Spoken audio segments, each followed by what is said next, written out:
So you have a Q2U, and you want to make sure it sounds great for you and your audience.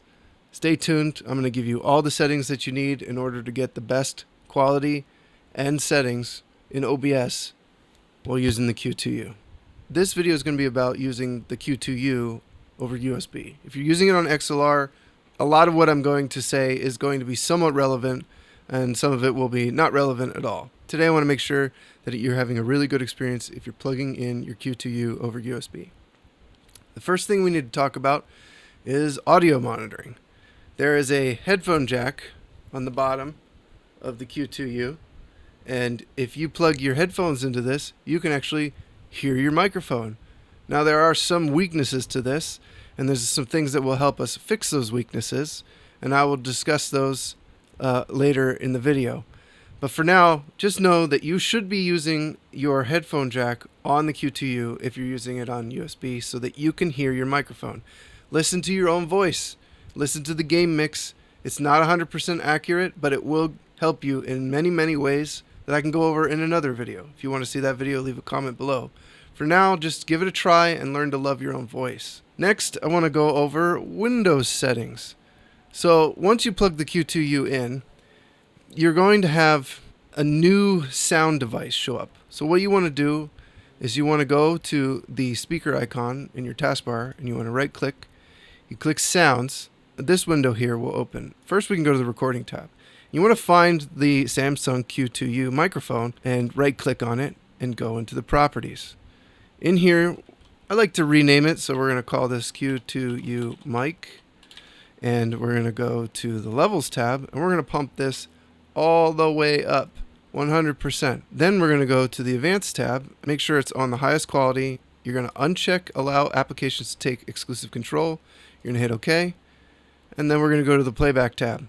Under the playback tab, you're also going to look for the Q2U. It should be the default device. Mine's not because I was using a different one. You want to right click and go to properties. And we're going to name this Q2U out. And we're going to go to enhancements and hit disable all enhancements. We're going to check the advanced, make sure it's all the way. Uncheck allow applications to take exclusive control and hit OK.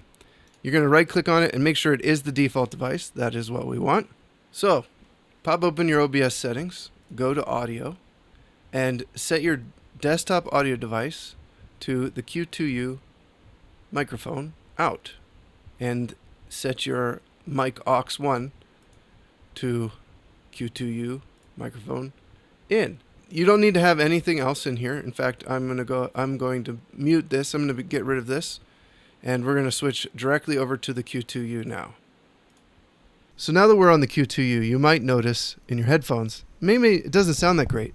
And the reason is because the volume that you're hearing in the headphones and the monitoring that you're hearing, your own voice, is actually tied to the volume in Windows.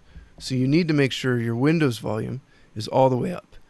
This is one of the weaknesses of the Q2U. The monitoring is not at 100% when you turn the Windows volume down.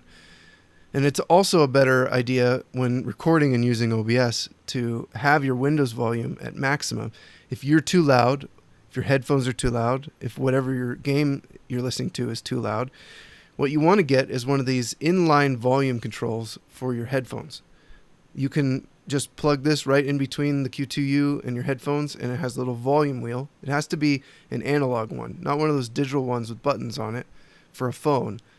It has to be analog with a wheel on it so you can actually turn down if you're too loud in your headphones.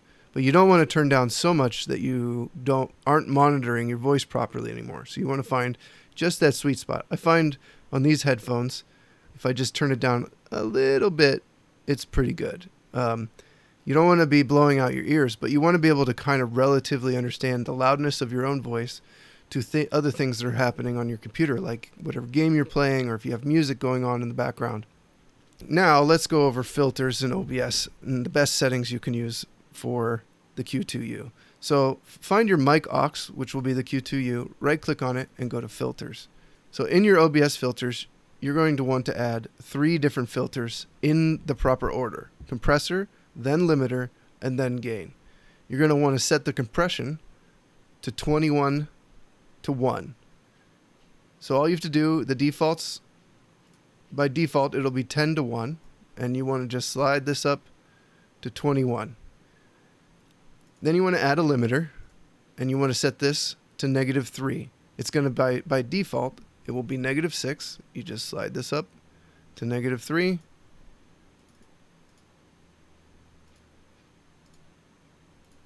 -3.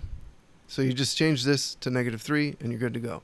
The last filter is a gain filter, and you're going to want to bump this up to 1 decibel, just a little bit. That's to help sweeten the sound a little bit. So now the way that the recording and the audio in OBS sounds is actually better than what I'm hearing through the monitoring on the microphone. So your audience will actually have a better sound of your voice now than you are hearing in your headphones. The only way to get a true one-to-one monitoring experience is through a soundboard. So, but with the Q2U, at least you can hear your own voice relative to the game sound. So you know if you're louder or quieter than whatever game you're listening to. But again, you do not want to turn down the main desktop audio in Windows to do that. You need to turn the game volume down individually inside the game, or you need to turn your headphones down with the inline volume control. So the next thing we want to do is we want to take the desktop audio, put filters on that. This is the Q2U output that's sending audio from your games or music or whatever you're listening to, YouTube videos, to your headphones. So we're going to add the same 3 filters in the same order with slightly different settings to the desktop audio. So we've got a compressor, we've got a limiter, and we've got a gain. The compression, we're going to set to 21, just exactly like we did for the mic. The limiter, we're going to put at -18. The reason we're going to do this is so that if anything is super loud on your stream, this is going to crush it down so that it does not blow out your viewers' ears. You don't really need this if you're doing recording, because you can set the audio properly as you're going in OBS or in the application. But when you're live, you do not want to destroy your viewers' ears by accidentally having something too loud. So this limiter will help. It will distort music and anything that's above the -18 decibels, but it will also make sure nobody's eardrums are broken in the process. So this is a good idea for your stream. So turn on the limiter, put it at -18, and then we're going to add a gain filter, again, of 1 decibel. This is going to help sweeten the audio just a little bit. Now we're going to look at the desktop audio in OBS. I have it turned all the way down right now, and I have music blasting on Spotify that is at max volume, which is way louder than anyone would really ever use it. So what we're going to do now is we're going to slowly turn up the audio in the desktop audio here, and you're going to see the meter will start to climb. And what we want to do is we want to kind of just pull it right underneath 20, right about there.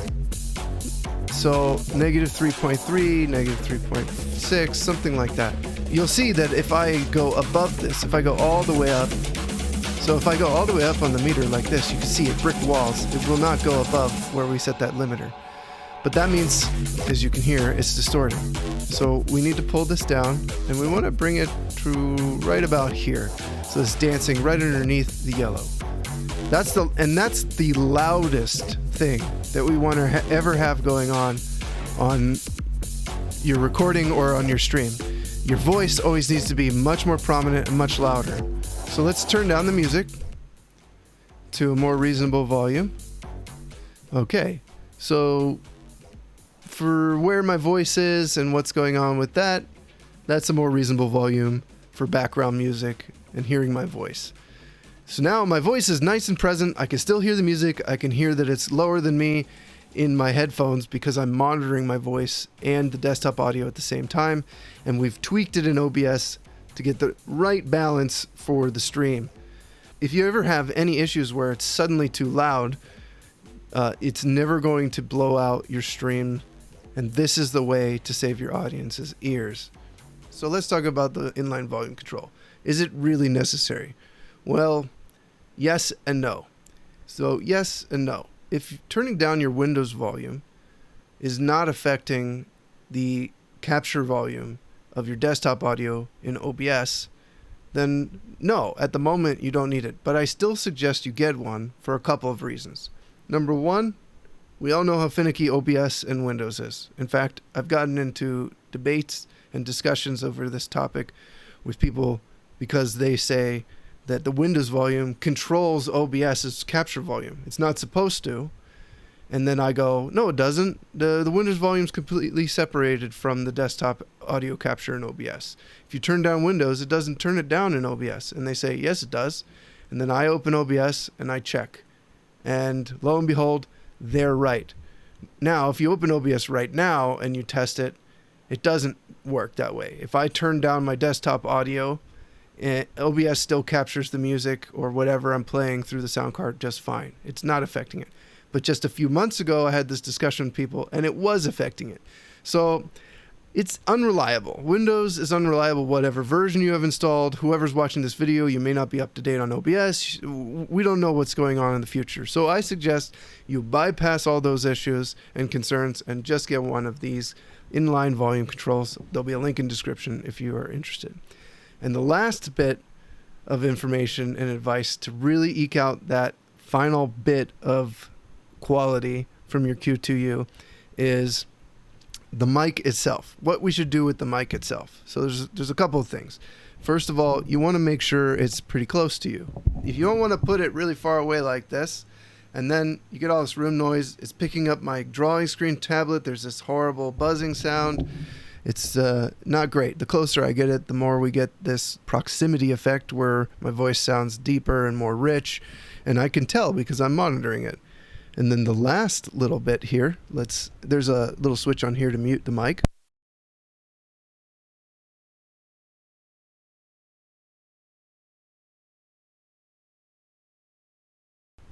Now, this, some of you are going to say, is ridiculous. This is the foam that the Q2U comes with, all squished up and destroyed in the box. What you should do with this is put it in storage, forget about it, throw it away, give it to a neighbor. Whatever you're going to do with it, don't use that. Use this. This foam is the SM7B. It's the bigger, puffier foam for the SM7B. I'll have it linked in the description below. The difference with and without this foam is pretty drastic.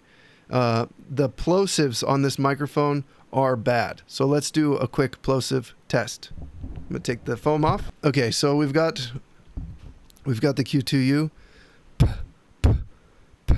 Plosive. Pancake.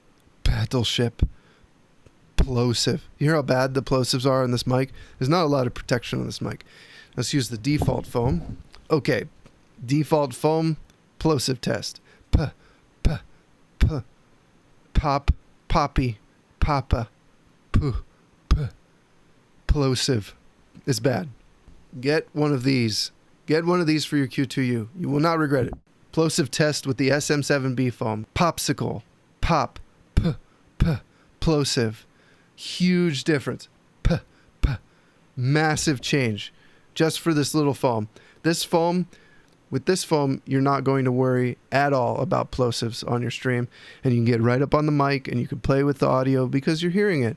So get one of these foams, link in the description below. If you guys have any more advice on the Q2U, leave a comment and I'll see you in the next video. Thanks for watching.